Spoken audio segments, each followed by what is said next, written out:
Hello, my name is Neil Clayton and I'm the founding headmaster of Harrow Nanning. We have a wonderful team here of over 70 academic staff, ably supported by a wonderful team of around 50 non-academic staff, as well as service staff, which include catering services, property management services, and the medical centre. The children of Nanning deserve the best staff, and that's taken a real global effort in order to secure the best teachers and the best support staff that are available. Teachers have to go through a very thorough application process, which involves checking their backgrounds, doing medical checks. They go through a series of interviews with a number of professionals here at Harrow Nanning to ensure that they meet our requirements in terms of their understanding of the HILA philosophy, but also to make sure that they have impeccable educational experience. The non-academic team have a base requirement in English proficiency, and many of them are holding master's degrees in various subjects, and this creates a wonderfully talented and vibrant team. Well, the blueprint for Harrow has been set 450 years ago, so the whole group has operational and teaching excellence for many, many years. So our job here at Nanning is to uphold that standard of excellence, and that involves rigorous activities in quality assurance and performance management. So everybody at every level undergoes performance reviews, target setting, and performance management to ensure that standards are extremely high. In terms of the academic staff and the teaching assistants, they will be observed regularly in classes by senior leaders around the school. These observations are intended to maintain standards and offer professional learning to all of our staff to make sure they are continuously progressing through their careers. Well, the teaching approach has 4 cornerstones to it. That's subject knowledge and pedagogy, that is assessment for learning, that is differentiation and challenge, and self-regulated learning. Underpinning all of that is our language for learning policy and how students develop bilingualism within the curriculum. In terms of the teaching and learning philosophy, one of the very important things is how students develop deep learning instead of just surface level learning. In order to do this, teachers have to be adept at moving between really 2 different types of instruction. One is teacher-centered, content-orientated material, and moving beyond that to student-centered, collaborative learning, which enables students to discuss, problem solve between themselves, with the teachers acting as facilitators. And this allows the students to apply the learning in different contexts, which develops these cognitive skills that students need to be successful. Not only this, but they also need to know how to regulate their own learning. And this involves metacognition, which is understanding the role of cognitive skills and the role that they play in learning, but also regulating their emotions and behaviours when it comes to learning.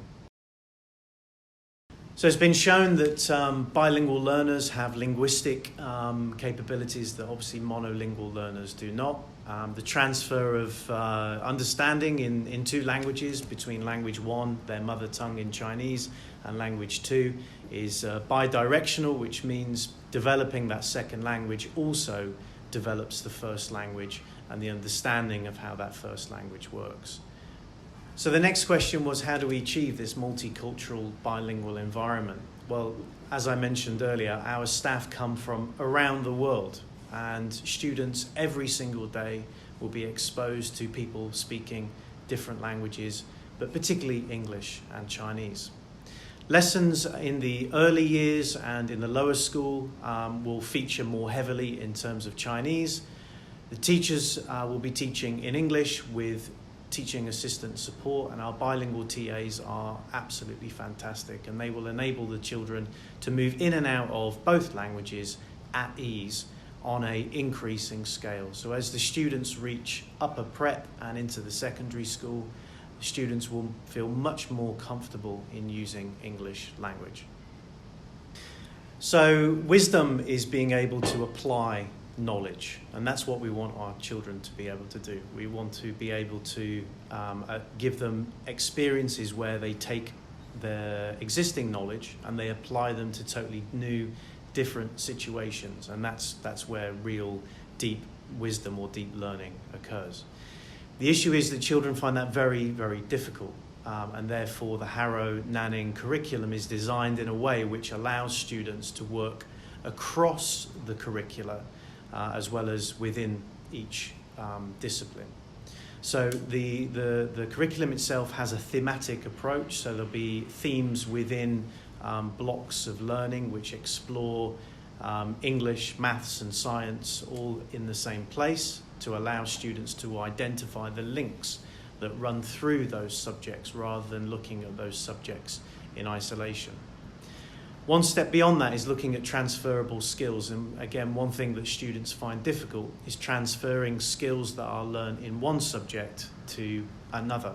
And by having a thematic approach and looking at self-regulated learning, we can look at how students can identify how they learn and how that's applied in any given context. So I think the first thing is history and tradition. Every child is not just joining Harrow Nanning, they're joining Harrow as part of a global family across the world.